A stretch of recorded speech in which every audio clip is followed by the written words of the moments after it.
আজ সকালে healthy breakfast বানিয়েছি, চলুন আপনাদের সাথে শেয়ার করি।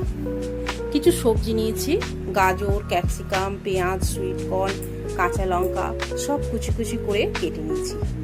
এক বাটি ওটস নিয়েছি, এটা মিক্সির জারে দিয়ে মিহি করে পিষে নেব।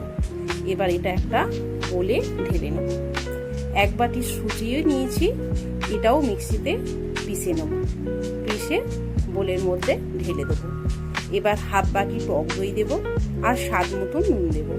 হাফ বাটি জল দিয়ে এটা ভালো করে মেখে 10 মিনিটের মতন চাপা দিয়ে রেখে দেবো। এদিকে গ্যাসের ওপর প্যান বসিয়ে 2 চামচ সাদা তেল দেবো।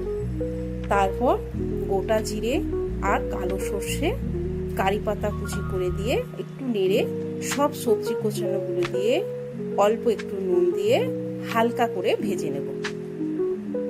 এদিকে চাপা খুলে আর একটু জল দিয়ে বেটারটা গুলে নেব।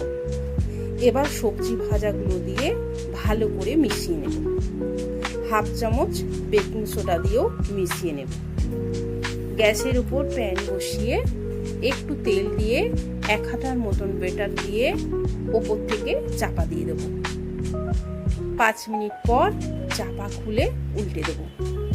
খুব কম তেল দিয়েই এই ব্রেকফাস্টটা বানানো যায় আর খেতেও খুব ভালো লাগে।